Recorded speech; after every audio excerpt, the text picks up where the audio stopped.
Live streaming kita sudah on. Oke.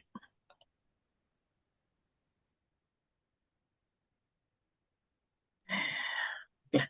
Shalom, selamat siang sahabat-sahabat Perki dimanapun Anda berada.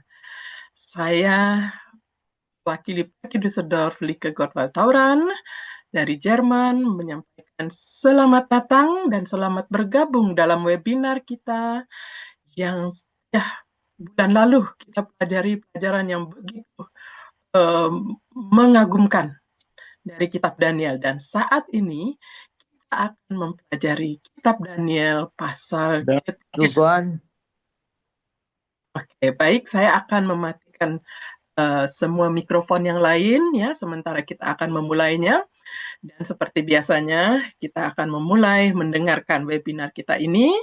Lalu di akhir dari webinar, kita akan memberikan ruang untuk tanya jawab. Ya, jadi sementara ini mohon dimatikan dan saya akan mematikan mikrofon kita semua sambil kita akan mendengarkan firman yang akan dibawakan oleh Bapak Yobuguan. Dan khususnya kami menyampaikan selamat datang kepada Pak Yobuguan yang sudah menyiapkan pelajaran untuk kita pada siang hari ini di Jerman, dan selamat malam untuk sahabat-sahabat yang berada di Indonesia dan dimanapun saja berada, yang baik melalui live stream dan juga melalui Zoom ini. Jadi karena kita akan memulai mempelajari pelajaran Alkitab, kita akan memulainya dengan doa. Saya akan mengundang Kak Hotma untuk memimpin kita dalam doa. Silakan Kak Hotma. Mari kita bersatu di dalam doa untuk mempersiapkan hati dan pikiran kita menerima firman Tuhan yang akan dibawakan oleh Bapak Iyo. Mari kita bersatu di dalam doa. Kami mengucap syukur kepadamu Tuhan untuk pertemuan ini Tuhan. Kami percaya Engkau ada di tengah-tengah kami. Kami percaya Engkau memimpin kami dari awal, pertengahan, sampai akhir. Dan kami juga percaya Tuhan, Engkau ada di dalam hati kami masing-masing peserta yang hadir. Demikian pula kepada Bapak Yo yang akan memimpin kami ya Tuhan. Kami percaya Tuhan. Kami mengucapkan syukur berterima kasih kepadamu. Tetapi sebelum semua kami memulainya Tuhan, ampunilah kami, layakkanlah kami di hadapan-Mu. Kami serahkan acara ini kepadamu Tuhan. Kami percaya kepadamu. Engkau adalah jalan kebenaran dan hidup. Dan Engkau akan memimpin kami untuk kami menerima pelajaran. Dan kami mengerti dan kami menjadi pelaku firman-Mu. Dan buat Pak Iyo, Tuhan Engkau juga ada di dalam hati Bapak Iyo yang memimpin kami nanti. Terima kasih Bapak. Di dalam nama Putra-Mu Yesus penebus dosa kami mengucap syukur dan kami berdoa. Haleluya. Amin. Amin. Amin. Terima kasih Kak Hotma. Baiklah, tanpa membuang waktu, kita akan mendengarkan pelajaran Daniel 3 dengan judul Berhala Terbesar yang dibawakan oleh Pak Yobuguan, narasumber kita dari Bandung. Waktu berikutnya saya berikan kepada Pak Yo. Silakan Pak. Halo Sobat Perki semua, salam dari Bandung, sahabat-sahabat dari Bandung dan Indonesia, juga dari berbagai tempat. Dari Malang ya, ada juga hadir, Jakarta. Kemudian mungkin juga ada dari Belanda ya. Senang sekali, kita bersyukur sama Tuhan ada Zoom ini, kita boleh belajar firman Tuhan kapan saja. Dan kita bersyukur bahwa Tuhan kasih kita umur panjang ya. Dan umur panjang ini kita pakai untuk belajar firman Tuhan. Saya yakin pada hari terakhir di hidup kita, yang paling kita cari adalah Tuhan dan firman-Nya. Bagaimana menurut saudara? Saya sering mengunjungi orang di ICU. Di ICU orang nggak pikir karir. Mereka nggak pikir uang. Mereka pikir nyawa, mereka cari Tuhan. Dan saya harap dan saya bersyukur bahwa saudara-saudara pada waktu sekarang ini memilih menyediakan waktu untuk belajar Tuhan. Itu adalah sebuah pilihan bijaksana ya. Puji Tuhan. Baik, semoga saudara dapat berkat dari pelajaran hari ini. Nah, hari ini kita akan lanjut pelajaran seri Kitab Daniel dan izinkan saya untuk membagikan presentasi seri pelajaran hari ini adalah Daniel 3. Baik, oke, sorry. Daniel 3, saya akan izin sharing ya. Oh ya, share. Baik.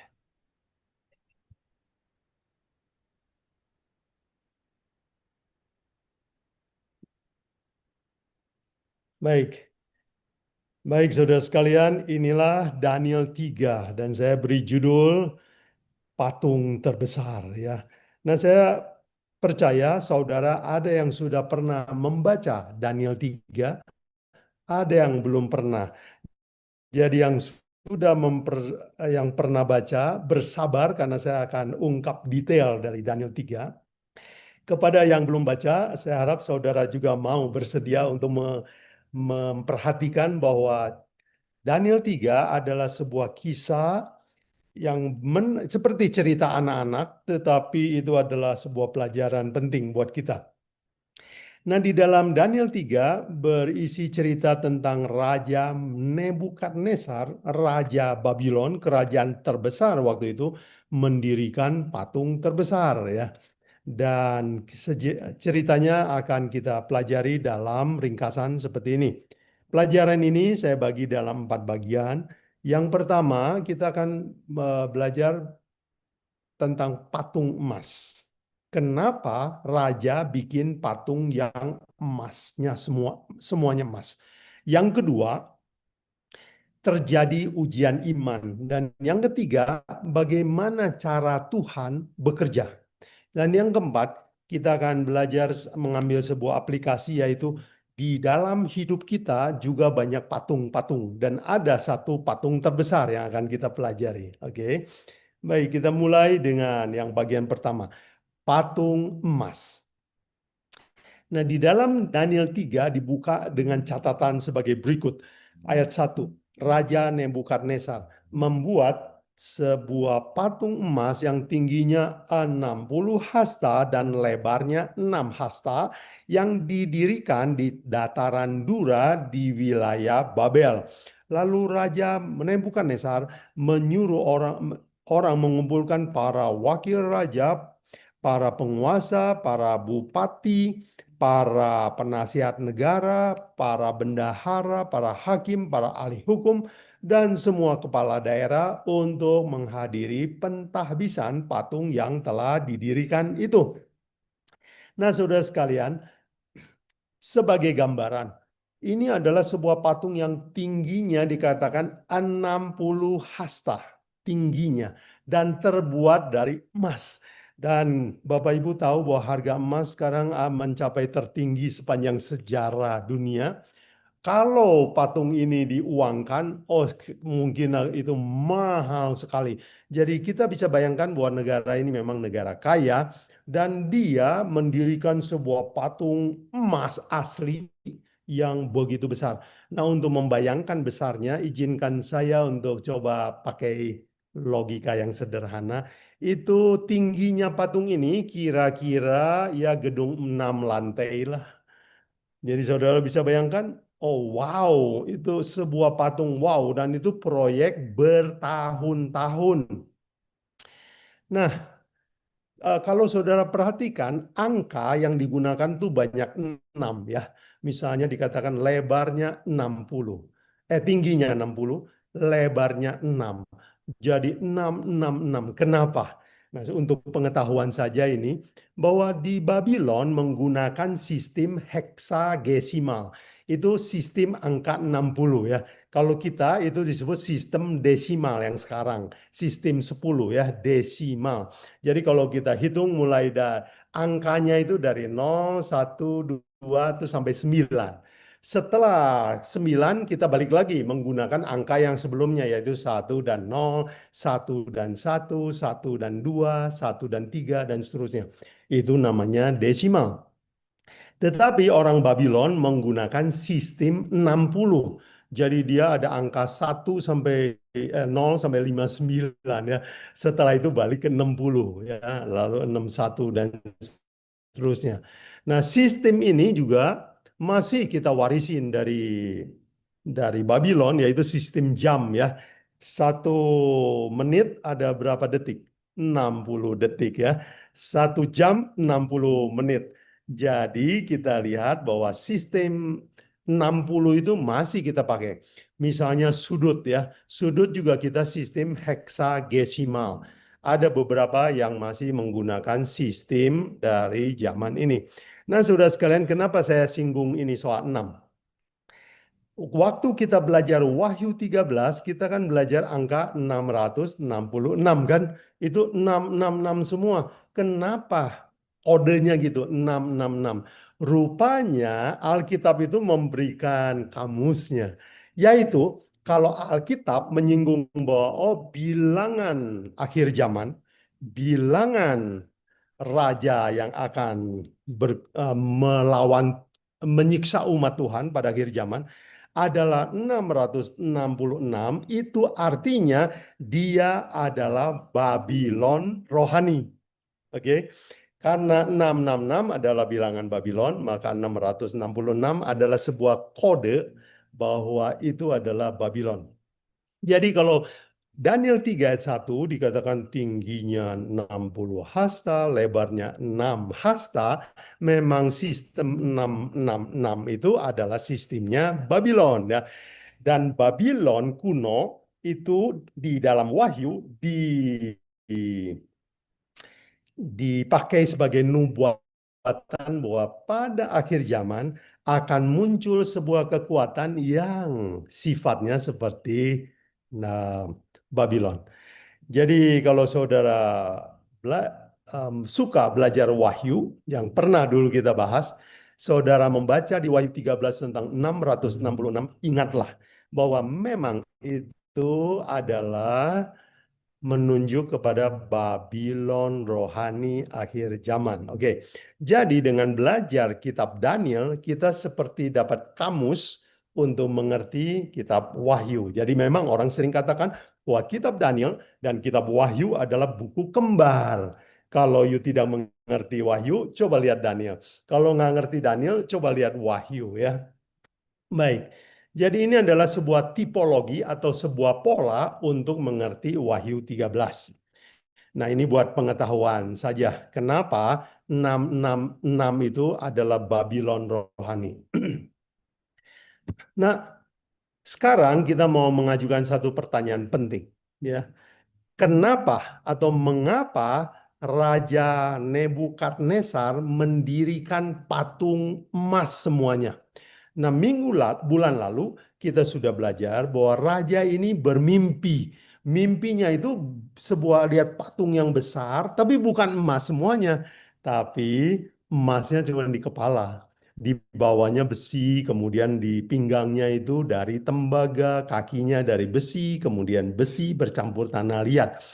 Dan menurut interpretasi Daniel, Nabi Daniel, dikatakan Tuankulah kepala dari emas itu. Dengan kata lain, Tuanku itu akan berkuasa pendek, lalu dilanjutkan oleh kerajaan lain.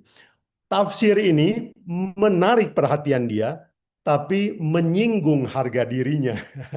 Karena berarti kalau belajar nubuatan, berarti kerajaan saya akan suatu hari runtuh dong. Jadi dia tidak bisa terima. Nah, jadi setelah dia, kalau pakai bahasa hari ini ya, setelah dia belajar Alkitab, dia tertarik dengan Alkitab, tetapi dia nggak suka ikut Alkitab. Ya, ada nggak orang yang begitu? Ya, saya kira banyak ya. Kita ke gereja, kita dengar ajaran bagus, tapi kita malas mempraktekannya. Kenapa? Karena itu beda sama rencana kita. Jadi sebagai gantinya, raja ini berpikir, enggak, saya sesuai dengan agama saya akan mendirikan sebuah patung dari emas semuanya. Siapa tahu jalan sejarah bisa saya robah. Babylon akan kekal selama-lamanya. Bapak Ibu, saudara sekalian, bukankah kita juga seperti itu ya? Kita tahu bahwa manusia akan mati. Tapi kita berusaha dan bekerja seolah-olah kita nggak akan mati. Bukankah itu seperti melawan kehendak Allah? Ya, jadi ada rencana Allah, tetapi manusia suka akan rencananya sendiri, bukan? Ya, my way, I want my way. Ya, kata lagu ya, saya mau pakai cara saya. Jadi seringkali kita ini berusaha seperti nggak akan bisa mati. Setelah mentok, baru kita cari Tuhan, bukan? Jadi inilah kenapa Raja Babylon bikin patung emas semuanya. Dia mau merubah sejarah dunia. Dia nggak mau ikut rencana Tuhan. Atau dia pikir ini rencana Tuhan kurang bagus buat hidup saya. Saya mau hidup yang lebih baik menurut cara saya. Dan tahukah saudara bahwa Tuhannya Alkitab itu, Tuhannya di Alkitab kita ini mengatur hidup kita. Kenapa manusia senang bikin patung dan bikin berhala? Karena berhala nurut sama saya. Sudah bisa uh, lihat itu, manusia senang menyembah berhala karena berhala itu ya ikut kemauan saya. Kalau Tuhan kita di Alkitab itu dia atur hidup kita. Dia yang dosa ditegur ya, kesalahan disuruh singkirkan, lalu hukum. Tuhan bikin peraturan buat kita. Tetapi manusia senang berhala karena berhala bisa diatur. Misalnya, kita senang berhala yang selalu kasih banyak duit sama kita. Di Cina sekarang ada sebuah patung namanya patung uang ya. Tangannya selalu mengipas ke sendiri. Dengan harapan bahwa itu tuh artinya uang tuh masuk, masuk. Jadi patung itu setiap hari begini, siang malam dia tangannya begini. Tujuannya apa? Supaya uang masuk. Jadi kenapa manusia senang menyembah patung? Karena itu sesuai dengan maunya kita, bukan maunya Allah. Jadi Bapak Ibu, Saudara sekalian, ini pelajaran penting buat orang Kristen. Kita ini ikut Tuhan, mau supaya hidup kita ini, kita mengatur Tuhan atau Tuhan atur kita. Itulah bedanya agama yang benar dan agama yang ya menyembah berhala ya. Baik, inilah pelajaran pertama, mengapa ya Raja Nebukadnezar mendirikan patung emas. Dan pelajarannya buat kita semua, bahwa sifat Nebukadnezar ada di kita. Kita suka bikin rencana yang berbeda dari rencana Tuhan. Yang kedua, saudara sekalian, kita lanjut pelajaran yang kedua yang bisa kita dapat, bahwa ujian iman akan terjadi dalam hidup kita, cepat atau lambat. Mari kita baca ayatnya. Lanjut Daniel 3 ayat 4-6 ya, saya baca. Dan berserulah seorang bentara dengan suara nyaring, beginilah dititahkan kepadamu, hai orang dari segala bangsa, suku, dan bahasa. Jadi ini adalah seperti international law ya, international ya legislation, hukum internasional. Kalau kamu katanya dengar bunyi musik ini, sangkakala, sururing, kecapi, gambus, serdam, berbagai bunyian, maka kamu harus sujud menyembah patung ini. Ya, dan siapa yang tidak sujud menyembah akan dicampakkan seketika itu juga ke dalam perapian yang menyala-nyala. Jadi raja ini memaksa agama. Nah, Bapak Ibu Saudara sekalian, kalau sebuah kekuasaan terlalu besar biasanya suka maksa, ya. Kalau orang punya pistol, dia juga suka maksa orang. Dia punya uang banyak, dia juga mudah paksa orang, ya. Paksa orang. Kalau anggota gerejanya besar, dia juga suka neken orang yang anggotanya sedikit. Jadi ini sifat manusia juga. Dan ini ingat ya, Kitab Daniel adalah sebuah tipologi, sebuah pola yang akan terjadi di akhir zaman. Jadi di akhir zaman, di hidup kita juga, suatu hari akan terjadi ancaman karena kepercayaan kita. Nah, di dalam cerita ini dicatat bahwa ada 3 orang muda yang berani melawan perintah raja. Saya lanjut baca Daniel 3 ayat 8 dan 12. Pada waktu itu tampillah beberapa orang Kasdim menuduh orang Yahudi ayat 12. Ada beberapa orang Yahudi kepada mereka Tuanku telah berikan pemerintahan atas wilayah Babel, yakni Sadrak, Mesak, dan Abednego. Orang ini tidak mengindahkan titah Tuanku ya Raja. Mereka tidak memuja dewa Tuanku dan tidak menyembah patung emas yang telah didirikan, yang Tuanku dirikan. Jadi ada laporan ya. Ada 3 orang muda yang gak mau sujud. Lalu apa yang terjadi? Raja marah sekali ya.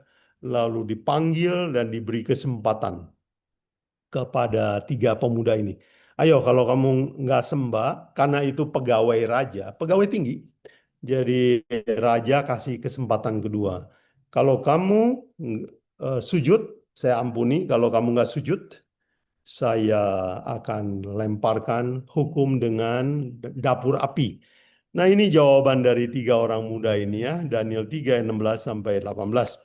Lalu Sadrak, Mesak, dan Abednego menjawab Raja Nebukadnezar, tidak ada gunanya kami memberi jawab kepada Tuanku dalam hal ini. Jika Allah yang kami puja sanggup melepaskan kami, maka Ia akan melepaskan kami dari perapian yang menyala-nyala itu dan dari tanganmu ya Raja. Tetapi, saya paling suka ini ayat 18 ya. Seandainya tidak. Wah, ini namanya iman ya. Jadi kalau iman itu bukan Tuhan nurut saya, bukan. Saya nurut Tuhan. Resikonya terserah Tuhan. Jadi saya suka ayat 18 dikatakan, seandainya tidak, Tuhan tidak menyelamatkan saya, hendaklah Tuanku mengetahui ya Raja bahwa kami tidak akan memuja dewa Tuanku dan tidak akan menyembah patung emas yang Tuanku dirikan itu. Jadi tidak ya tidak. Nah pertanyaannya kenapa orang muda ini begini nekat ya, kalau bahasa kita sekarang kok nekat ya. Itu karena anak muda ini punya iman ya. Mereka adalah orang-orang Israel yang belajar Alkitab, belajar 10 hukum. Apa itu iman? Iman itu kalau Tuhan bilang saya turut, apapun resikonya. Jadi karena anak muda ini belajar di dalam 10 hukum, hukum yang kedua mengatakan begini ya, Keluaran 20 ayat 4 sampai 6. Jangan kamu membuat patung yang menyerupai apapun ya, di langit di atas, di bumi di bawah, di dalam air, di bawah bumi ya, maksudnya jangan bikin patung yang di atas langit itu apa? Patung malaikat-malaikat, jangan. Patung di bumi apa? Ya patung ular, patung manusia, ya patung apa itu ya. Kalau di dalam air, ya patung ikan, jangan bikin yang patung naga ya. Kalau orang di Tiongkok mungkin percaya ada liong ya, ada naga. Kemudian yang di bawah bumi ya, cacing mungkin. Ya, siapa tahu ada yang percaya dewa-dewa yang seperti itu. Tuhan bilang, jangan bikin yang begitu dan jangan sujud. Dan anak muda ini punya yang disebut iman. Tuhan bilang begitu, saya nggak ngerti, saya turut. Itu iman sejati. Kalau ada orang bilang, coba kalau saya lihat buktinya, saya baru percaya. Kalau you sudah lihat buktinya, itu bukan iman. Tolong Tuhan sembuhkan saya, baru saya percaya Tuhan. Itu bukan iman, itu namanya cari untung. Kalau Tuhan berkati saya lebih makmur, saya akan percaya sama Tuhan. Saudara sekalian ya, satu kali waktu saya bicara di radio bahwa Paulus itu hidupnya menderita sejak percaya Yesus. Kapal karam, dipenjara, difitnah, dipukuli, dan akhirnya matinya di penggal leher. Seorang pendengar radio meng-WA saya dan dia bilang, Bapak, saya baru sadar ya ikut Tuhan itu banyak ruginya. Ya, saya selama ini selalu dengar bahwa ikut Tuhan itu diberkati, sehat, makmur, bahagia. Terbalik ya Pak ya. Nah, Bapak Ibu Saudara sekalian, inilah yang disebut iman asli. Saya mau turut Tuhan, mau saya sembuh, mau saya tidak sembuh, mau saya mati, mau saya hidup, saya suka ikut firman Tuhan. Itulah iman sejati yang akan bawa kita ke surga. Bukan percaya kalau cuan, percaya kalau untung, percaya kalau sembuh. Bukan. Jadi iman adalah percaya kepada firman-Nya apapun resikonya. Kita akan belajar pelajaran yang ketiga. Cara Tuhan menyelamatkan 3 orang muda ini sangat menarik, saudara sekalian ya. Baik, kita lihat apa yang terjadi. 3 pemuda ini setelah jawab begitu, raja benar-benar emosi ya. Ini orang dikasih kesempatan kedua nggak mau ya. Jadi dia suruh panaskan 7 kali lipat. Lalu yang yang yang memanaskan aja sampai mat panas. Lalu dilemparkan 3 orang muda ini ke dalam api. Nah, kalau Bapak Ibu adalah saksi di tempat itu, 3 orang muda yang berdoa, Tuhan kehendakmu yang jadi. Doanya kira-kira dijawab nggak ya? Mungkin saudara jadi penonton akan kasihan juga ya. Aduh kasihan kok Tuhan tidak menjawab doa 3 orang muda yang setia. Mereka rajin ke gereja, mereka rajin berdoa, mereka anak Tuhan yang baik. Mereka menuruti 10 hukum dengan setia. Kenapa Tuhan biarkan mereka masuk di dalam penderitaan? Kan gampang bagi Tuhan pademin api. Bisa nggak Tuhan juga ya bikin cara supaya mereka jangan masuk kesusahan? Jawabannya tentu bisa, tetapi Tuhan itu bukan manusia. Cara kerjanya nggak seperti kita. Kita berharap Tuhan itu mencegah musibah, tetapi Tuhan membiarkan musibah terjadi dalam hidup kita. Saudara sekalian, ini kadang-kadang nggak masuk akal kita. Kenapa Tuhan izinkan ini terjadi sama saya? Kan saya ini percaya sama Tuhan. Saya mempunyai seorang sahabat. Ya, saya kira dia ikut di Zoom sekarang ini ya. Saudara Hermanto, nanti kita akan sapa. Dia adalah seorang yang rajin berbakti, orang baik, punya banyak sahabat, senang berkawan. Suatu hari terjadi kecelakaan, ditabrak, naik sepeda ditabrak. Sekarang dia lumpuh total. Setiap hari kalau kami ngobrol, berdoa bersama, dia selalu punya pertanyaan. Kenapa ini terjadi sama saya? Kenapa seperti Tuhan nggak seperti membiarkan saya seperti ini? Nah, jawaban seperti ini terjadi di Daniel 3. 3 pemuda percaya sama Tuhan, turut sama Tuhan, tetapi mengalami musibah, masuk ke dalam dapur api. Tetapi apa yang terjadi? Tuhan, ini yang ajaib sekali ya. Tuhan hadir di dalam api tersebut. Jadi cara Tuhan beda sama kemauan kita ya. Daniel 3, 24-25 saya bacakan. Kemudian raja terkejut ya. Lalu bangun dengan segera. Ia berkata kepada para menterinya, bukankah 3 orang yang kita campakkan terikat ke dalam api itu?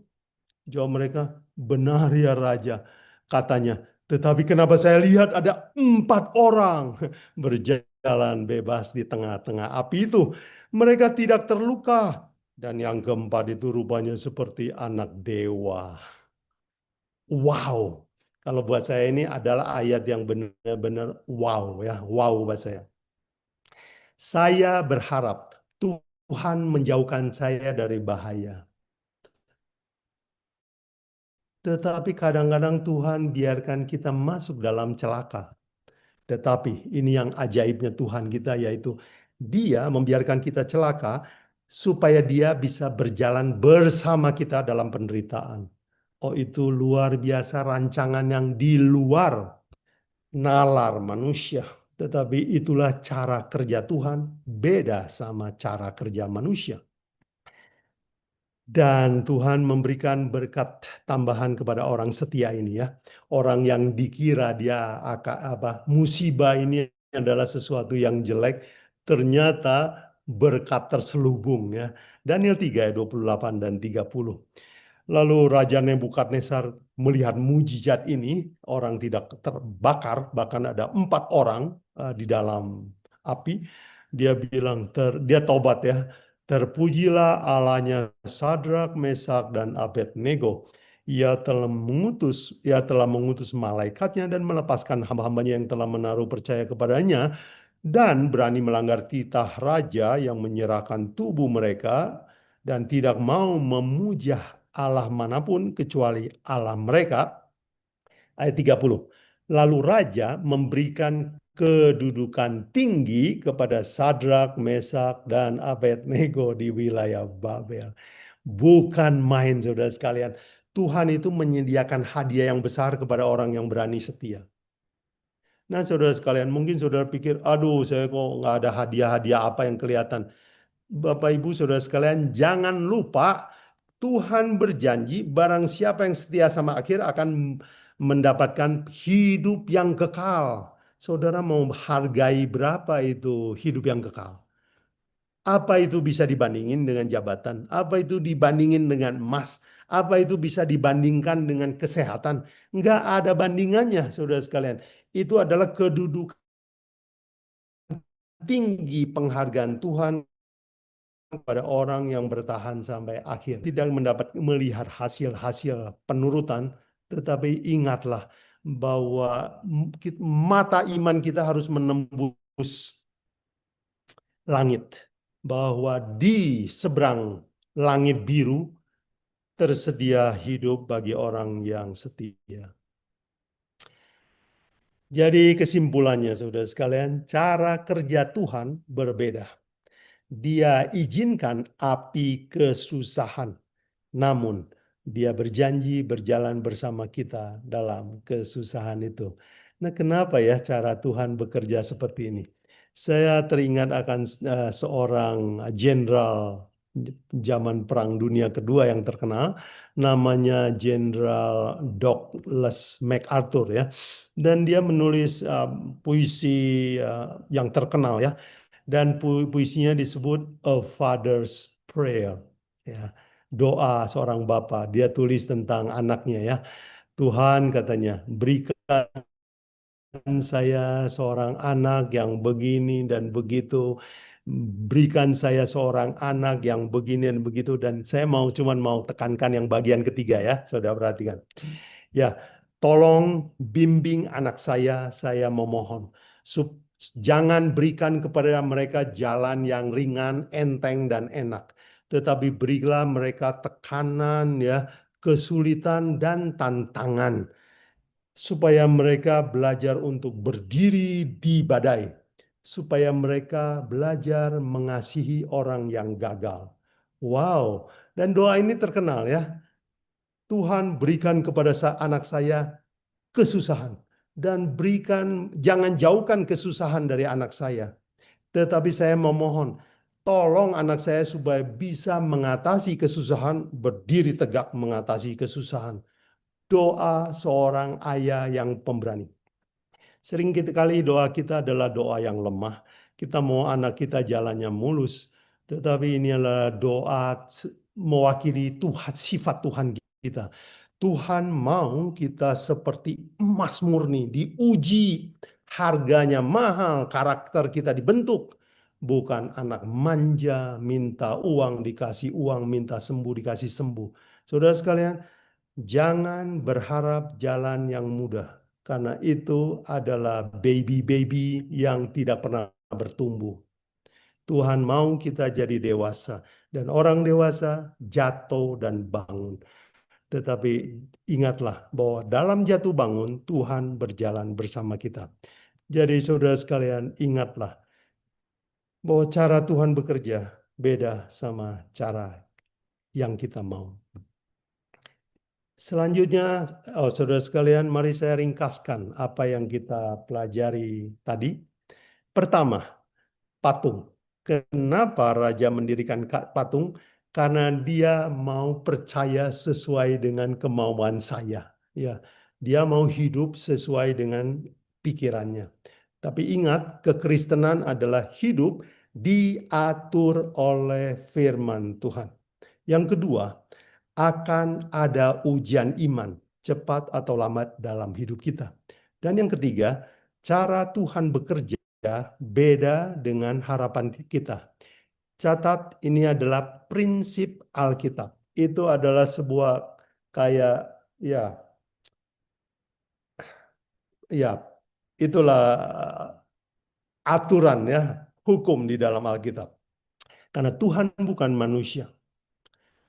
Baik, sekarang sebagai penutup izinkan saya untuk mengambil sebuah pelajaran aplikasi ya.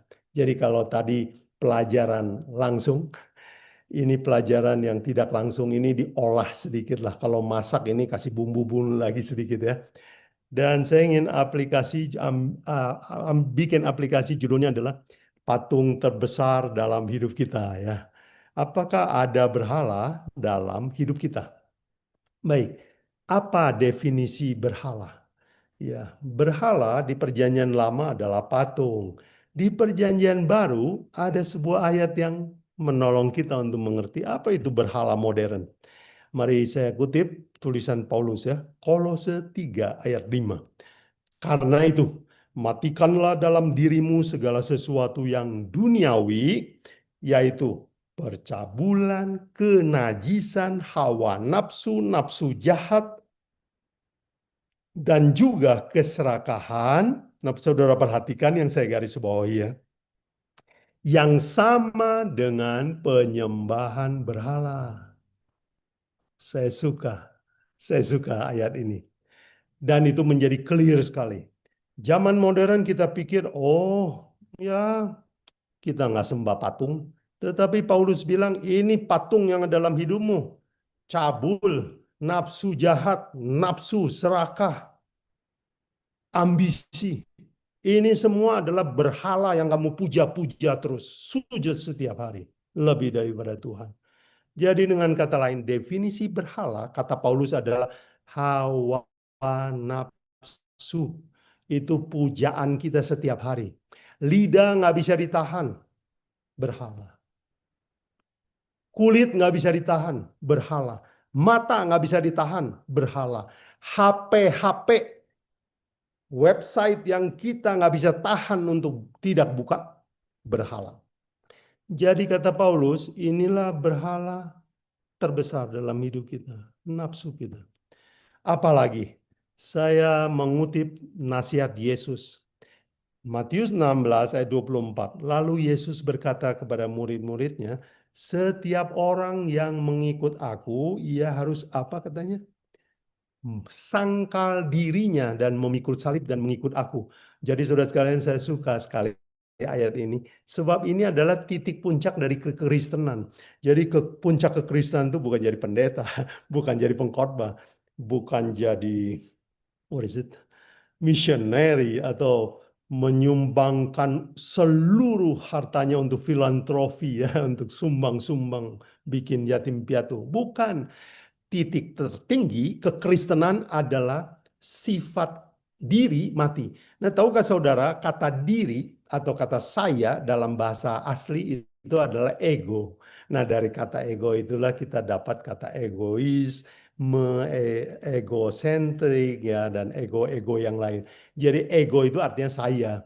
Jadi kalau bahasa aslinya itu saya berkata kepadamu, ego lego. Jadi ego itu memang bahasa bahasa Yunani untuk saya. Jadi Yesus mengatakan begini, titik tertinggi mengikut Yesus adalah ego mati. Jadi kalau begitu, kalau ego kita nggak mati, itu artinya kita punya berhala dalam hidup kita. Dan berhala ego ini menurut saya ini adalah berhala terbesar, ego ya. Dan ego ini menyusup. Sorry. Galatia 2 ayat 20. Paulus menggunakan kata ego ya dalam bahasa aslinya.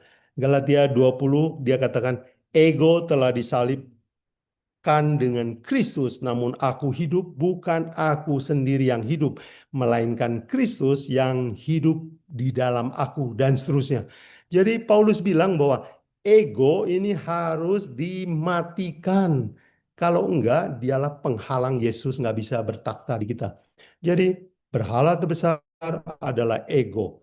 Dan celakanya saudara sekalian, ego ini sering kita sujud kepada dia barengan sama Yesus. Jadi Yesus itu dapat saingan ya, seperti Raja Nebukadnezar. Setelah dengar kesaksian penjelasan dari Daniel dan teman-temannya, dia percaya sama Allahnya orang Israel, tetapi dia juga mau sembah patungnya dia. Jadi agamanya mau dua. Kita juga suka agamanya dua, bukan? Kita mau sembah Yesus, tapi kita juga mau sembah ego kita. Tahukah saudara bahwa bahasa Inggris menulis I dengan huruf besar ya? Dan itu cocok sekali mewakili sifat manusia. I mesti besar, nggak boleh kecil. Jadi I itu harus menonjol. Kalau saudara lihat foto muka siapa yang saudara pertama kali lihat? I dulu yang saya lihat ya. I. Jadi I itu sudah menyusup ke gereja, ke amal. Ya, I itu menyusup ke rumah tangga sehingga I. Kalau I tidak dihargai, emosi, meledak, tersinggung. I harus dihargai, I harus dihormati, I harus diuntungkan. I. Bapak Ibu Saudara sekalian, seringkali orang Kristen dalam berbuat amal juga egonya dibawa-bawa. Satu kali saya ingat di Yogyakarta terjadi gempa bumi.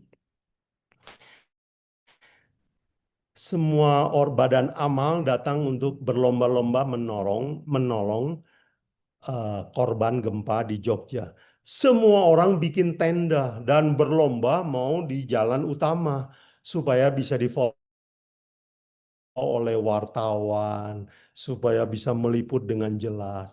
Dan mereka semua pamer bendera. Saya dari gereja A, saya dari yayasan B, saya dari organisasi C, dan seterusnya.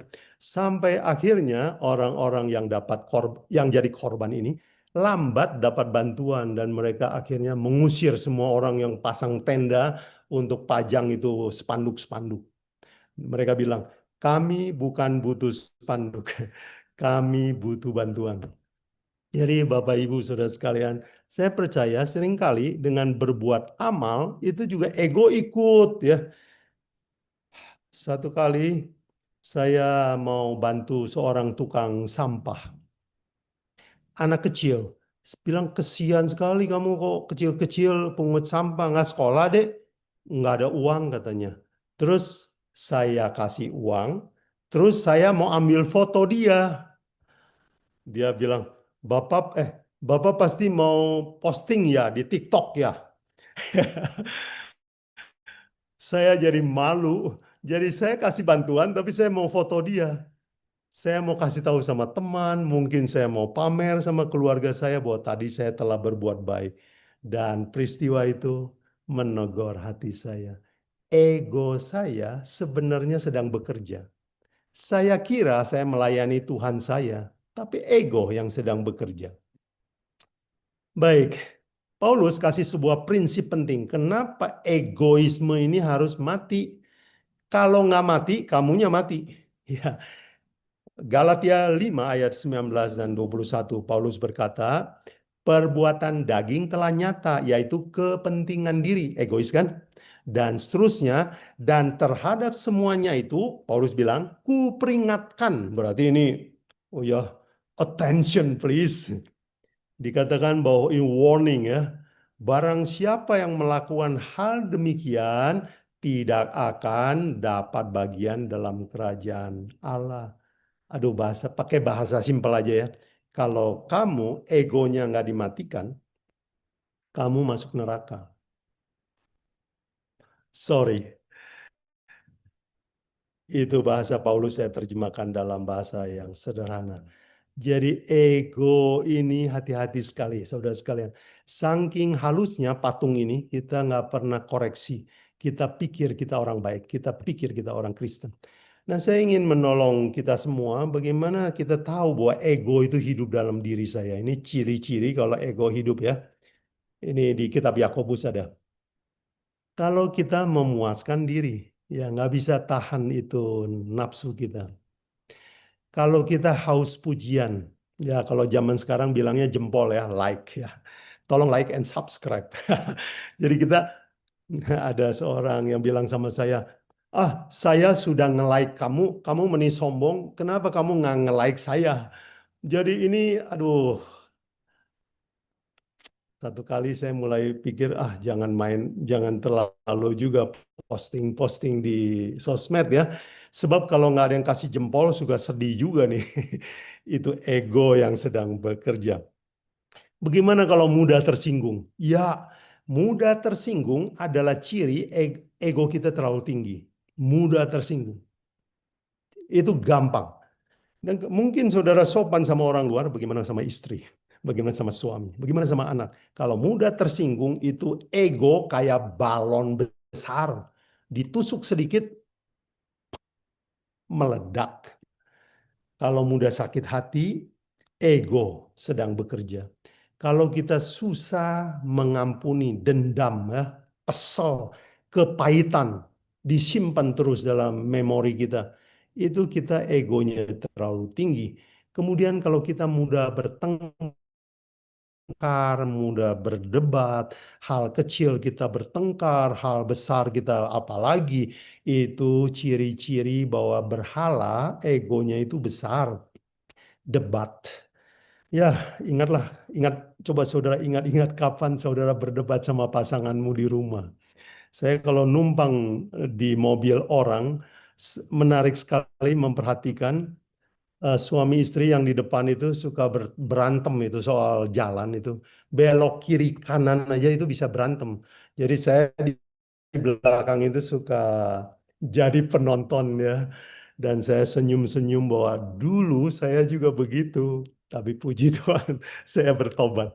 Saya tahu bahwa berdebat di dalam mobil itu adalah ciri-ciri berhala masih hidup. Tapi ngomong-ngomong, saya suka merhatiin itu. Kalau ada yang mau kasih tumpangan saya naik mobil, jangan takut diperhatiin saya ya. Atau kalau saudara ada nyetir, ada saya di belakang, jangan bertengkarlah. Baik, jadi saya ingin mengingatkan inilah ciri-ciri berhala ego ada di dalam hidup kita. Nah, saudara sekalian, kesimpulannya, aplikasinya. Hati kita cuma satu. Diperebutkan oleh dua raja. Raja yang pertama bernama Yesus Kristus.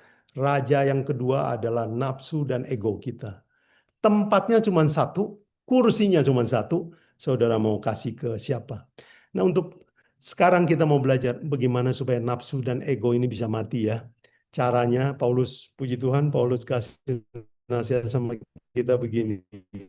Galatia 5 ayat 24. Barang siapa menjadi milik Yesus Kristus, ia telah menyalibkan daging dengan segala hawa nafsu dan keinginannya.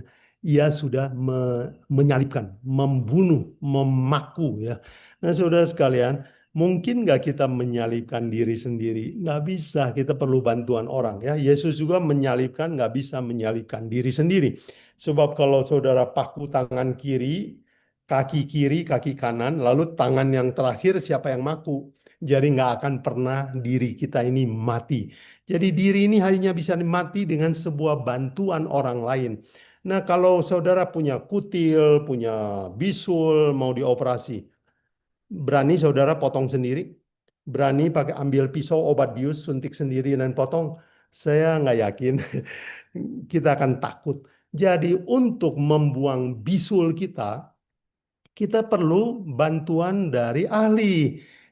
Kita perlu datang ke dokter bedah, kasih surat persetujuan, tolong bedah saya.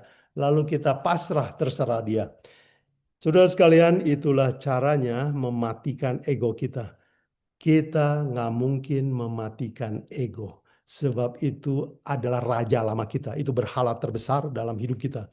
Satu-satunya cara untuk membuang ego dari dalam diri kita adalah meminta tolong Tuhan. Tuhan, saya kasih izin operasi saya. Saya nggak sanggup operasi, Tuhan yang operasi. Dengan demikian, kita akan menjadi manusia yang baru. Ego dibuang, dan dengan demikian kita akan jadi manusia tanpa berhala. Karena nafsu dan berhala nafsu dan ego sudah disalibkan bersama Yesus Kristus.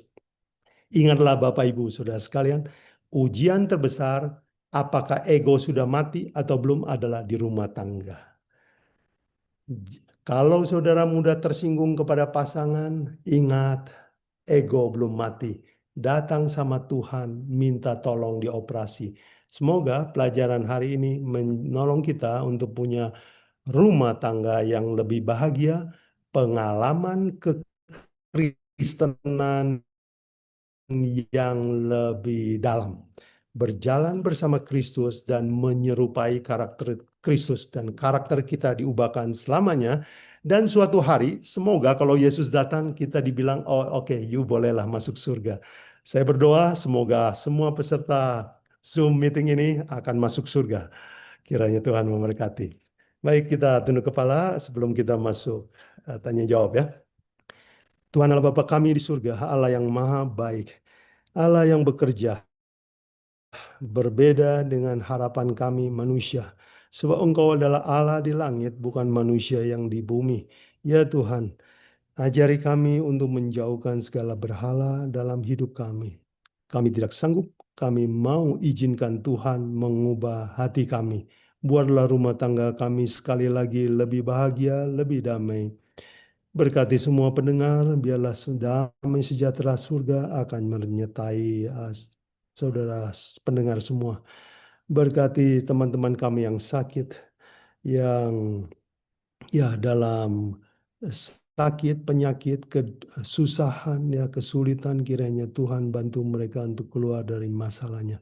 Terima kasih Tuhan selalu mendengar doa kami, sertai kami dalam tanya jawab berikutnya. Dalam nama Yesus kami panjatkan ini semua. Amin. Amin. Terpujilah nama Tuhan. Terima kasih Pak Yobuban atas ajaran kita pada hari ini. Sangat bagus sekali dan sangat menyentuh sekali. Khususnya berhala-berhala ya, mengenai berhala. Kadang kita berusaha juga untuk menghilangkan berhala orang lain, tetapi berhala di dalam diri kita sendiri masih ada yang harus kita lawan itu. Terima kasih atas renungan dan firman-Nya serta ajaran kita pada hari ini. Baik sekali, terima kasih juga sahabat-sahabat Perki masih bersama-sama dengan kami. Saya juga ingin menyambut bagi saudara-saudara yang baru datang, selamat bergabung, dan juga sahabat-sahabat Perki melalui live stream Ebenezer Ministry Channel. Waktu berikutnya saya memberikan kesempatan kepada kita semua untuk memberikan pertanyaan. Saya akan membuka 3 pertanyaan. Pertama, silakan menyalakan mikrofonnya dan kalau bisa juga videonya, kalau videonya belum dinyalakan supaya kita bisa saling mengenal satu dengan yang lainnya ya. Pertanyaannya adalah sesuai dengan pelajaran kita pada saat ini. Baik, ada yang ingin memberikan pertanyaan? Silakan angkat tangannya dan ya, saya lihat Kak Hotma sudah mengangkat tangannya. Baik, waktu berikutnya silakan Kak Hotma pertanyaannya.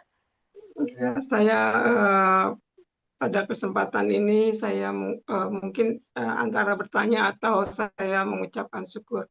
Terima kasih atas firman-Nya yang sudah Pak Iyo berikan hari ini. Hari ini saya merasa terjamah, terpukul karena sekarang saya baru menyadari keegoisan saya. Kadang-kadang saya merasa benar. Dan ini saya sadar rupanya saya harus mati, saya harus menyerahkan semuanya kepada Tuhan. Kadang-kadang kita merasa bahwa ini hak saya dan saya harus berjuang untuk mendapatkan hak ini, sehingga saya melawan semuanya karena saya merasa benar. Nah, dari tadi saya sadar bahwa saya sudah menjadikan kebenaran yang ada di dalam pikiran saya itu adalah patung saya yang saya endap di dalam diri saya, dan banyak sekali patung-patung itu yang saya harus singkirkan. Jadi saya sudah jelas apa Pak Yo bilang tadi, bahwa kita harus menyingkirkan patung-patung yang ada di dalam hidup kita dengan kita intim bersama Tuhan, memohon kepada Tuhan, karena hanya Tuhan yang bisa menolong kita untuk menyingkirkan patung-patung ini. Jadi pada kesempatan ini mungkin saya tidak bertanya, tapi saya berterima kasih pertama-tama kepada Tuhan untuk pertemuan ini, dan saya terima kasih untuk Pak Yo dan teman-teman. Terima kasih untuk semuanya. Amin. Terima kasih atas pernyataan tersebut. Mungkin bagi Bapak Ibu yang belum mengenal Kak Hotma ini adalah pemimpin dari PKI Düsseldorf kita ya. Dan kami senang sekali untuk mempelajari firman Tuhan, dan khususnya saat-saat sekarang ini ya, yang boleh menguatkan iman kita semua. Baik, mungkin ada pertanyaan yang ingin diberikan. Pak Yo, terima kasih ya Pak Yo. Mohon maaf, boleh silakan Oh namanya? iya, Karena Saudara Hermanto itu Hermanto. tadi. Hermanto ya. Oh iya, baik. Ah, Ya, ini yang teman saya SMA ceritakan saya. ini. Saya Kena lagi musibah lumpuh dia. udah 3 tahun. Pak Yo Oh, selalu tiap malam doain saya itu. Ya, tiap malam dia doain saya. Gitu. amin, amin, Ya, amin. Dia banyak tolong doa saya itu. amin. Saya ada di Bandung. Oh iya, Ya, Hermanto. terima kasih banyak ya Bugan. Ya, sama-sama. Kita bawa dalam doa terus ya, Saudara Hermanto. Iya, Ya, dia lumpuh karena kecelakaan sepeda. tetap semangat Hermanto. Kenapa? Tetap semangat Pak. Iya, iya. Iya, Dan justru saya harus semangat ya. boleh Betul, menjadi betul. buat kita semua Pak ya. Iya, iya. Bersabar menunggu kesembuhan. Amin. Ya, puji Tuhan. Baik. Ya. Ada yang ingin bertanya? Sebelumnya izinkan saya untuk menyampaikan sesuatu informasi. Webinar kita ini direkam ya, dan mohon maaf. Webinar kita ini direkam dan rekamannya bisa disaksikan. Oh, ini mohon maaf ya, sebentar. Dia lagi mau baca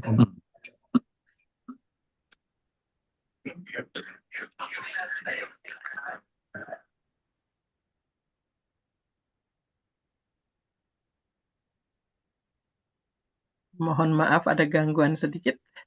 Baik, rekaman ini Anda bisa saksikan, Bapak Ibu bisa saksikan melalui beberapa channel, yaitu channel dari YouTube PKI Düsseldorf, dan juga Pendoa Eropa, serta dari live streaming Ebenezer Ministry Channel, seperti yang tampak dalam layar Bapak Ibu saat ini. Baik, silakan menghubungi admin masing-masing supaya bisa mendapatkan link dari rekaman kita. Bukan hanya Daniel, juga Kitab Wahyu di tahun yang lalu juga kami sudah membahasnya. Mungkin ada pertanyaan, saya lihat ada yang sudah dibuka. Ya, Rinaldo dari Ebenezer Ministry Channel, silakan dibuka mikrofonnya dan layangkan pertanyaannya. Baik, terima kasih Kalike. Iya, memang ada pertanyaan buat Bapak Yobugon. Tadi dikatakan bahwa berhala terbesar adalah ego ya. Nah, ego ini kan kadang-kadang apa ya? Keinginan yang ada dalam diri kita ya, itu ego ya. Keinginan yang kadang-kadang memang bertentangan dengan kehendak Tuhan. Nah, ini gimana nih Pak Yobugon ya? Kalau kita bicara ego, keinginan, jadi apakah kita tidak boleh mengingini seperti apa? Kalau orang bekerja menginginkan dapat jenjang karir yang lebih baik gitu kan, dengan gajinya tentu lebih baik, atau dia mengingini saat ini kan mungkin rumahnya keadaannya masih kurang ya, jadi menginginkan bisa mendapat rumah yang lebih baik gitu, di lingkungan yang lebih baik, di rumah yang juga rumahnya lebih baik. Apakah keinginan-keinginan seperti itu yang tidak boleh juga, Pak Yomugan ya? Karena mau tidak mau manusia akhirnya apa ya, dari kecil sampai besar itu selalu mempunyai keinginan-keinginan ya, ada keinginan itu selalu ada, dan kadang-kadang keinginannya itu yang justru membuat dia bisa mencapai suatu hal gitu, sesuatu ya di dunia ini. Ya, dia mendapatkan eh, pendidikan yang bagus, dia mendapatkan pekerjaan yang bagus, dia mendapatkan kedudukan yang bagus, dan lain sebagainya ya. Itu semua kan, nah makanya di dunia ini kan dikatakan teruslah bermimpi ya. Mimpi kan itu, dengan kata lain kita sedang memupuk keinginan itu, terus bermimpi. Ya. Karena untuk mencapai suatu tujuan harus ada keinginan ya kan. Nah, apakah akhirnya semua ini harus ditiadakan untuk mengikut Kristus, Pak Yogan? Apakah ini bisa berjalan sejalan dengan mengikut Kristus? Itu gimana nih, Pak Yogan? Kira-kira mungkin bisa menjelaskan nih. Terima kasih. Ya, itu saya Terima pertanyaan kasih. saya. Terima kasih. Terima kasih, bagus. Saya suka pertanyaannya dan ini penting ya, saya penting. Saya ya tidak juga jelaskan dalam bahan tadi karena juga terlalu panjang. Tetapi ini bagus. Jadi saudara sekalian, apa bedanya ego dan cita-cita ya? Atau cita-cita yang baik lah, keinginan-keinginan yang baik. Nah, di dalam Alkitab menggunakan berbagai cara untuk menjelaskan ini. Nah, cara yang paling gampang yang saya suka adalah cara Paulus. Paulus bilang begini, ada keinginan daging, ada keinginan roh. Keinginan daging berbuah baik, maut, keinginan roh berbuah hidup yang kekal dan menghasilkan buah-buah roh ya, kasih, sukacita, damai sejahtera dan seterusnya. Tetapi apa cirinya kalau kita keinginannya keinginan daging atau nafsu? Kata Paulus di dalam Galatia 5 ayat 19 sampai 20 ya itu. Daftarnya panjang ya. Kalau terjadi pertengkaran, silat di lidah, eh, berbagai hal negatif lainnya, itu keinginan daging. Jadi gampang Paulus kasih kriterianya. Oke, nah sekarang kalau cita-cita kita cari duit, itu kira-kira keinginan daging atau keinginan roh. Nah Paulus juga pinter, dia kasih satu ayat di 1 Timotius 6 ayat 9 dan 10 ya. Nah, bisa dicatat ini. 1 Timotius 6 ayat 9 10 ukuran uang, kapan uang itu jadi berhala, kapan tidak jadi berhala. Kapan uang itu jadi nafsu atau keinginan roh. Artinya sesuai dengan kehendak Tuhan. Yaitu Paulus bilang orang yang ingin cepat, ingin kaya jatuh dalam berbagai pencobaan, ke dalam berbagai nafsu yang hampa dan mencelakakan, menenggelamkan manusia ke dalam keruntuhan dan kebinasaan. Ayat 10, karena akar segala kejahatan ialah cinta uang, dan sebab oleh memburu uanglah beberapa orang telah menyimpang dari iman dan menyiksa diri dengan berbagai-bagai duka. Kita pernah dengar orang cari duit sampai rumah tangganya pisah? Pernah. Kita pernah dengar ada orang yang kerja luar kota ya, harus meninggalkan anak istri. Tahu-tahu dia punya istri muda. Pernah. Kita pernah dengar orang yang kerja akhirnya jadi kanker atau sakit berat atau badannya rusak karena uang. Pernah. Dan Paulus kasih sebuah ukuran yang gampang. Kalau keinginan itu membawa buah-buah negatif, itu keinginan daging. Ya. Kalau karena mengejar uang, mengejar cita-cita, kita bertengkar sama ibu, bapak, sama istri, suami, berantem melulu, ya itulah ciri-ciri keinginan daging. Apa itu keinginan roh? Jadi keinginan roh adalah keinginan roh Tuhan. Jadi sesuai dengan rencana Tuhan. Nah, jadi bedakan mudahnya begini, bedakan Pak Rinaldi, apa itu keinginan daging? Cirinya ada di Galatia 5 ayat 19. Apa itu keinginan roh? Buahnya diukur di Galatia 5 ayat 23, buah roh. Ya, testernya begitulah ya. Jadi bedakan dua kata itu dari buahnya. Nah, mungkin saya singgung sedikit soal mengingini ya. Ingat di hukum ke-10 kata pertamanya apa? Jangan mengingini ya. Nah, kata mengingini itu nanti mungkin kalau ada kesempatan saya bisa kupas pelajaran tentang hukum ke-10. Itu maksudnya jangan sirik. Jadi jangan banding-banding ya. Jangan mengingini rumah sesamamu, artinya jangan bandingin rumahmu sama rumah dia. Jangan mengingini istri sesamamu, jadi bandingin istrimu sama istri dia. Ya, saya lihat ada suami istri yang bertengkar karena begini. Dia bilang sama istrinya, "Eh, sayang, bahwa kamu badannya seperti badan istrinya si Anu." Ya langsing kayak begitu. Berantem kan?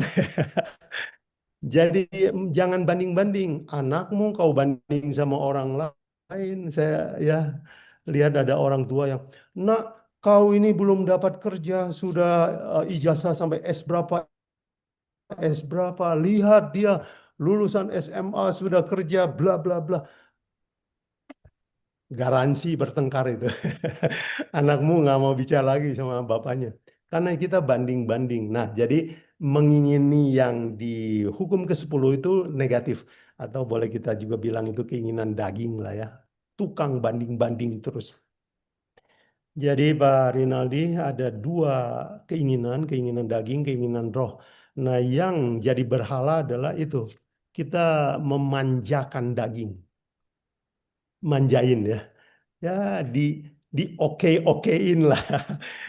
Ya, bagaimana kalau anak dimanja ya? Mau jajan apapun kita kasih kan? Nah, begitu juga kalau ego kita.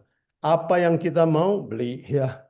Ya, kalau beli buat orang lain, wah kita bantu orang lain kita nggak mau. Beli buat sendiri sepatu 1 juta, oke, 2 juta, no problem. 3 juta, gesek aja kartu. Itu ego. Ya. Terima kasih, bagus pertanyaannya. Jadi singkatnya begini, bedakan apa itu keinginan daging sama keinginan roh. Terima Baik, kasih Pak Ronaldo. Apa menjawab itu? sudah Oke, terima kasih Pak Yobugan atas jawabannya. Amin.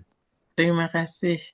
Ada tambahan satu ini ayat ini Pak, ya mengenai cinta akan uang. 1 Timotius 6 ayat 9 dan 10 yang sudah diberikan. Mungkin ada pertanyaan lagi? Apakah ada pertanyaan? Kalau sekali lagi semua rekaman ini bisa nanti didengarkan ya. Nanti akan saya berikan linknya kepada masing-masing admin untuk bisa didengarkan kembali. Apakah masih ada pertanyaan? Silakan dibuka mikrofonnya. Boleh tanya Pak Buguan? Halo Pak Freddy, Halo, silakan. Freddy. Oh ya, silakan. Pak, menyangkut tadi pertanyaan Pak Rinaldo, maaf ya Pak Rinaldo, apakah benar seperti kata-katanya mungkin bisa disimpulkan seperti ini Pak Buguan? Artinya kita bekerja memang harus, apa ya, bolehlah tuh, memang harus bekerja gitu untuk mencapai sesuatu cita-citanya itu.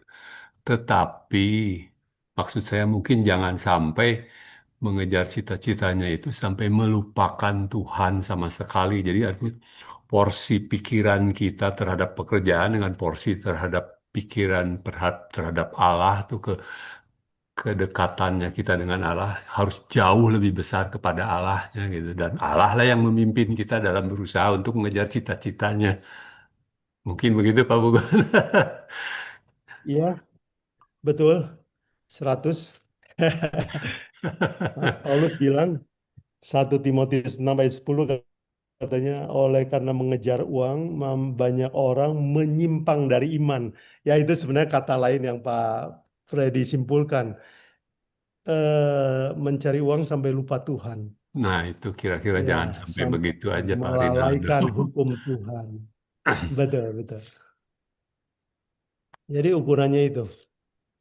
Betul. Ya, Baik, terima kasih. terima Terima kasih. kasih.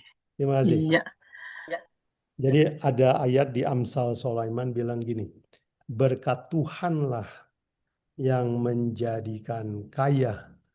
Nah, terjemahan bahasa Indonesianya ini kurang tepat ya. Indonesia bilang susah payah tidak menambahinya. Jadi seolah-olah kerja keras itu nggak tambah kaya.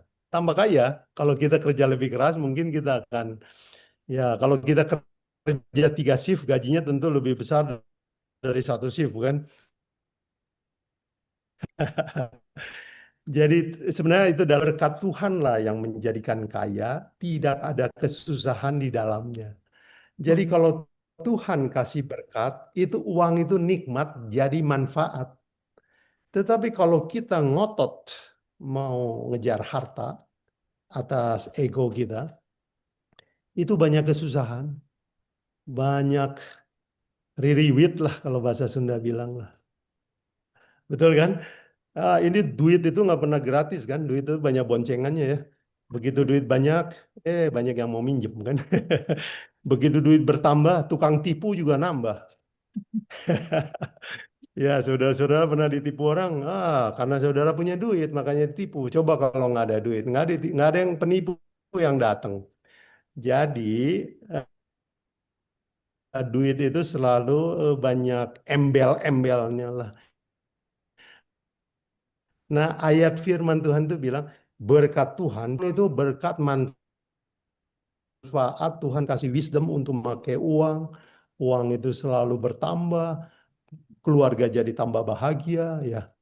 Begitulah maksud firman Tuhan ya. Tapi uang yang kita carinya ngotot sampai melupakan Tuhan, itulah yang susah tuh datang semua itu. Ya, tengkar cerai ya, ribut warisan. Kalau orang Sunda bilang liur, jangar ya.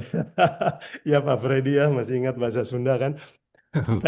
Betul, Riut. betul, betul. Iya, duit baik. ada 2 sisi, duit ada 2 sisi ya. Iya. Ada yang masih ingin bertanya? Siapa lagi yang mau komentar soal duit? Oke, nanya lagi nih. Silakan Rinaldo. Boleh nanya lagi apa ya Bugan ya? Ini Ya, siap. masih terkait dengan ego juga ya. Ya, idealnya kan tadi seperti yang dijelaskan oleh Pak Yobuguan sama Bapak Freddy juga ya tadi. Ya, seharusnya kita tidak melupakan Tuhan. Memang kita tidak melupakan Tuhan. Tapi ini misal dalam hal lain, bukan hanya dalam pekerjaan ya. Kita, ya, karena harusnya kan buah-buah roh itu ada yang membawa damai, sukacita, ya seperti itu ya. Kita juga punya keinginan untuk membagikan kebenaran ya, membagikan kebenaran. Tapi saat kita ingin membagikan kebenaran justru mempunyai dampak apa ya? Yang jadi ingin banyak yang mendebat itu gimana tuh Pak Yobugan? Apakah berarti kita karena kita ingin semuanya tetap baik-baik saja, tidak terjadi perdebatan yang berkepanjangan, kita hindari saja atau tetap kita harus jelaskan? Tetapi ya itu kita mau jelaskan sedikit saja, ya gimana ya? Namanya dalam dunia ini kita tidak sendiri ya, iblis turut bekerja juga ya. Saat kita ingin membawa kebaikan, misalnya sebenarnya kita ingin membagikan kebaikan, tapi justru yang kita hadapi justru pertentangan ya, banyak debat, ada banyak ini. Apakah memang sebaiknya kita hindari saja seperti itu, atau memang ya, kita tetap kekeh ya. Jadi mau nggak mau yang namanya kebenaran selalu ada opositnya ya, oposisinya nih selalu ada Ya, di dunia ya, ini ya. kan. Memang kita juga bersama-sama dengan iblis ya. Nah, mereka bekerja juga, tidak mau membiarkan begitu saja ya. Itu tidak akan mudah begitu saja. Jadi apakah kita mengalah oh ya sudah lah mengalah. Karena kalau kita lihat sendiri Yesus saat dituduh yang macam-macam dia terus mengalah dan ya mati ya di kayu salib ya. Ya, dia tidak menuntut, tuh saya anak Allah, saya kebenaran. Siapa kalian bisa nyalip-nyalipin saya? Hak apa kalian? Kan kayak Yesus nggak begitu. Ya apakah kita juga saat kita berhadapan dengan hal-hal seperti itu, kita ya sudah kita mengalah saja. Ya bagaimana tuh jawaban? Terima kasih. Bagus. Saya suka juga pertanyaan ini. Dia bilang soal debat ya. Kan dalam membagikan Injil kadang kita perlu berdebat juga. Nah, saya ingin jawab secara gamblang. Berdebat adalah sifat setan. Berdebat adalah sifat setan. Itu bukan sifat anak Allah. Dan Injil, orang jiwa nggak pernah dimenangkan karena berdebat. Mungkin orang bisa diyakinkan, tapi hati tidak akan bertobat karena berdebat. Dan ayatnya kalau Pak Rinaldi suka, boleh catat di nasihat Paulus, 2 Timotius 2 ayat 23 dan 24. Ya, 2 Timotius 2 ayat 23 24. Paulus bilang gini, hindari, ya soal yang dicari-cari, hindari debat. Ayat 24, seorang hamba Tuhan tidak berdebat. Jadi Paulus juga rupanya belajar dari kesalahan yang dia lakukan bahwa wah saya debat ini soal kitab Musa sampai berbusa-busa sama saudara sebangsa saya. Ya kalau nggak digerakkan Roh Kudus nggak tobat juga. Biarpun saya keluarin semua ayat, kira-kira begitulah pertobatan Paulus. Dia bilang hamba Tuhan tidak berdebat. Dan itu juga menolong saya untuk bertobat. Dulu saya suka berdebat juga. Ya kadang-kadang gatel, nggak tahan juga ya. Terus bagaimana ya, kebenaran kita diserang, jadi tergoda untuk berdebat. Tetapi setelah saya dapat nasihat ini, waduh, itu rupanya sifat setan ya. Itu ego. Yang bekerja itu bukan Roh Kudus. Itu ego. Kenapa? Karena mau dalam berdebat, kita kan nggak mau kalah. Itu sifat setan, itu berhala yang kita sedang layani, bukan Yesus Kristus. Nah, saya juga ingin bagikan satu ayat bagaimana menghindari debat. Matius 7 ayat 6, Yesus bilang, jangan berikan barang yang kudus kepada anjing, jangan lemparkan mutiara kepada babi. Apa arti ayat itu ya? Anjing itu gampang gonggong. Ya. You kasih barang apapun dia gonggong. Itu artinya tukang debat tuh. Jadi dengan kata lain Yesus bilang, jangan kasih Injil sama orang yang suka debat. Dia belum siap terima barang berharga. Jangan berikan permata kepada babi. Ya kebetulan karena saya dulu orang kampung, saya pernah lihat bagaimana babi itu dipelihara. Babi itu you kasih makanan raja, dia injak sama kakinya. Ya, dan BAB-nya babi sama makanannya sendiri dia bisa campur-campur kan. Dia nggak terlalu menghargai itu barang berharga. Jadi orang yang suka menghina kebenaran jangan ladeni Injil. Orang yang suka menggonggong berdebat hindari. Belum waktunya dia dapat kabar Injil. Cukup berkawan sama dia saja. Jadi hamba Tuhan jangan bertengkar. Bagaimana Pak Rinaldi? Tuhan tolong kita ya. Thank you. Amin. Terima kasih Pak Yobugan jawabannya luar biasa. Amin. Baik, iya terima kasih. Apakah ada yang ingin bertanya lagi? Baik, saya lihat tidak ada ya. Dengan demikian kita bisa mengakhiri webinar kita pada siang hari ini atau malam hari di Indonesia. Kalau nanti ada pertanyaan, silakan menghubungi yang mengenal Pak Yobuguan langsung silakan menghubungi Pak Yobuguan. Yang mengenal Perky silakan mengenal Perky. Ebenezer juga silakan menghubungi dan sebagainya. Nanti kami akan berikan kepada Pak Yobuguan untuk pertanyaan-pertanyaan tersebut. Baik, terima kasih atas kehadiran kita semua pada saat ini dan kita tunggu ajaran yang berikutnya bulan depan setiap minggu keempat ya. Bulan depan di bulan Mei dan nanti akan diberikan informasi mengenai flyer dan sebagainya. Saya atas nama PKI Düsseldorf menyampaikan terima kasih Pak Yobuguan atas pelajaran kita pada hari ini. Dan semoga ini boleh menjadi berkat buat kita semua dan selamat belajar kembali. Dan kita akan menutup kembali webinar ini dengan doa. Saya mohon Pak Yobuguan pimpin kita dalam doa. Silakan Pak. Baik, kita sama-sama berdoa. Bapa kami dalam surga, terima kasih. Kami telah belajar dan berdiskusi. Tuhan, kami percaya Roh Kudus, hanya Roh Kudus yang sanggup mengubah hati manusia. Tidak ada pengkhotbah, tidak ada kata-kata yang bisa mengubah hati manusia kecuali Roh Tuhan. Ya Tuhan, biarlah Roh Tuhan menjamah setiap hati, setiap telinga yang mendengar pekabaran ini. Biarlah kami menyadari betapa besar berhala yang kami pelihara selama ini, di mana kami telah melihat buah-buah kepahitan muncul di keluarga, di tempat kerja, di hubungan dengan saudara-saudara. Ya Tuhan, kami mau datang sama Tuhan, minta dioperasi. Berikan kami hati yang baru, angkat semua berhala kami, biarlah Tuhan boleh jadi bertakhta dalam hati kami.